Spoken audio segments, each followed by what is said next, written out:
everybody. Today Gina Young's going to show you all how easy it is to make delicious cherry cheese cookie bars. This is a holiday recipe. This is a holiday must, and the holidays around the corner, and everybody's looking for that perfect dessert or side dish to put on their dinner table. This is so delicious. When I tell you, if you're looking for a different dessert other than the cake or the sweet potato pie or the pumpkin pie that everybody always brings for Christmas, this right here is going to go over very well. Make sure you make a lot because everybody's going to love it. It's going to go super fast, and they're going to ask you to make it the following year. Here's what you're going to need.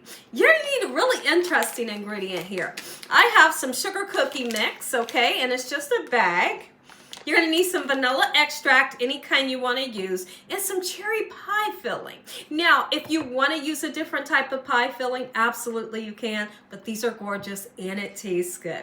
You're going to need 1 egg at room temperature. You're going to need a stick of butter. Your butter can be salted or unsalted at room temperature as well. And you're going to need 16 ounces of cream cheese. Make sure that it's room temperature. I got 2 tablespoons of flour. I'm just using an all-purpose flour and a half a cup of sugar. Make sure your hands are clean. Let's make a delicious cherry cheesecake cookie bar. Having a good day today? And if you're not, hopefully I can brighten up your day with this recipe. So the whole month of December, just like I did in November, I'm going to be like 90% of the videos are going to be holiday recipes that you can put on your dinner table this holiday season. Super easy recipes your whole family will love. This is one that I always make. I make it for Christmas and New Year. The first thing that we're going to do, let's go ahead and take your butter, salted or unsalted, whatever kind of butter that you love. Since my butter is not softened enough, I'm going to take mine and put it in the microwave for just about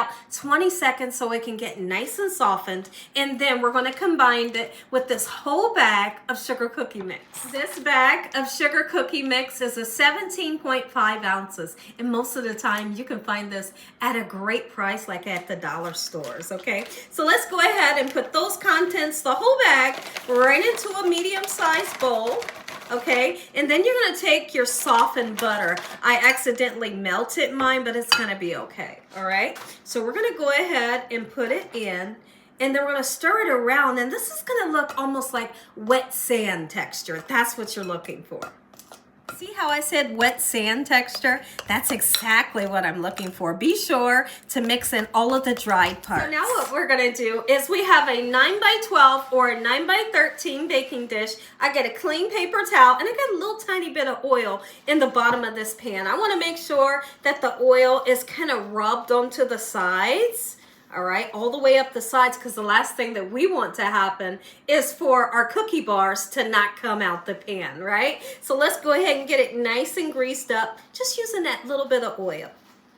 Next, we're going to take this crumble here that we made with the cookie dough, and we're going to put half of this mixture into our pan. We're going to take our clean hands. We're going to kind of push it down in the bottom of our pan. Make sure it's nice and packed in, and that's going to be our crust. Only use half of it because the other half is going to go on the top of our cherry cheesecake cookie bars.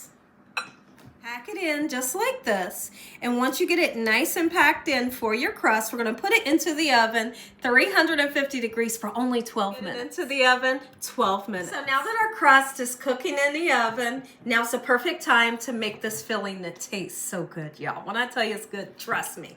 Okay, so I'm going to put some vanilla extract in. If you want to use the clear kind, you can, but either kind. Just get you some in. There's really no certain measurement. Beautiful, it smells so good. Okay, we're gonna go in with 1 egg, 1 large room temperature egg. Make sure that your cream cheese is softened. So when I say that, I mean just let it set out on the counter for maybe an hour or so. 2 tablespoons of flour. Whatever kind of flour you use is fine. I'm using an all-purpose flour, okay? And next, we're going in with a half a cup of sugar, and I'm just gonna be honest with you, it's a little bit more than a half. It's a little bit more than a half a cup, but this recipe calls for a half a cup of sugar. All right, so now we're gonna turn around and take this handheld mixer. You can use a wooden spoon if you want to. If your cream cheese is softened enough, you shouldn't have any problems. Mine isn't really soft, so I'm gonna go in with this, get it nice and blended up. go ahead and take this time to open up our cherry pie filling. Now, I'm not quite sure, but if you're looking for like a sugar-free pie filling, you may be able to find something like that. When I get the pie filling, this one's not sugar-free.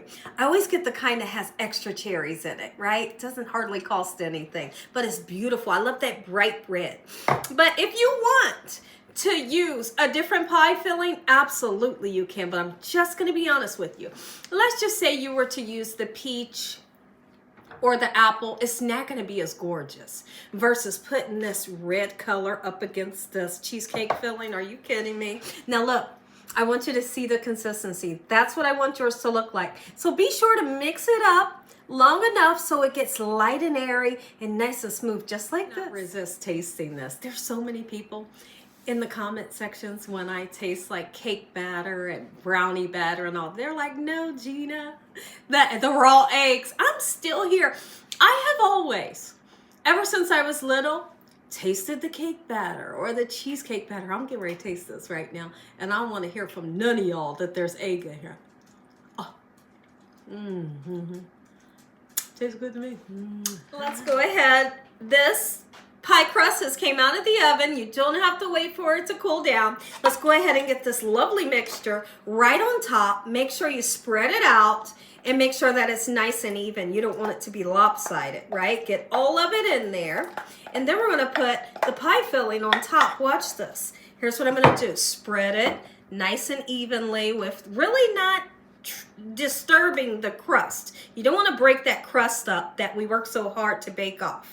Okay, let's get it nice and smooth out, just like this. And now we're gonna take our pie filling and you're just gonna kind of dollop it.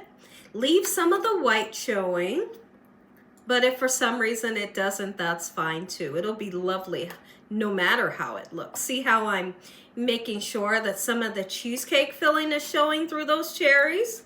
Okay, so you might not, honestly, you might not use this whole can. Just like excited for this recipe. Is your stomach a rumbling? It should be. I don't blame you. Is your mouth watering like mine is? I cannot wait for this recipe. When I make this for the holidays for my family, they go absolutely wild over it. So I'm always sure to make 2 or 3 of these. That way everybody can get some. And you know there's going to be those family members that likes to take some home, you know. Make sure that your oven is 350 degrees, and this cooks for about 40 to 45 minutes. And we're going to take this and we kind of sprinkle it just like this. And if you want to, you can take and crumble some up to make like big pieces, okay? So it's like these sugar cookie bites all over the top. This right here is one recipe you're going to thank me for because you're going to love it. To the oven. And that's how you make these delicious cherry cheesecake cookie bars, Gina Young style. Look at this. Are you kidding me? Let me show you. I cut a few out, but you really want to let it rest. Let it rest so it has time to set up. Because if you don't let it rest, it'll just be, you know, real soft. Look at how gorgeous these are. And make sure when you cut them all the same size and just present them stacked on top of each other. If you enjoyed this video, give me a thumbs up. If you ain't subscribed, what you waiting on? Tell your family and friends, tell the world what Gina's doing in this kitchen on a daily basis. And Father, we thank you for this dessert. Your hedge of protection and your love. Amen. You stay tuned because we're getting ready to taste it. Never mind the wardrobe change. I got some other videos I'm doing, so I had to change my outfit. But look at this. Y'all, when I tell you, this is one of the most easiest dessert recipes you will ever make. And people will think you spent hours making this. This right here is so stinking good. We're going to try it. We're going to try it together. Is your stomach rumbling? Is your mouth watering? I don't blame you. It should be. Let's go in. Oh, in the next video, enjoy this recipe. Good night.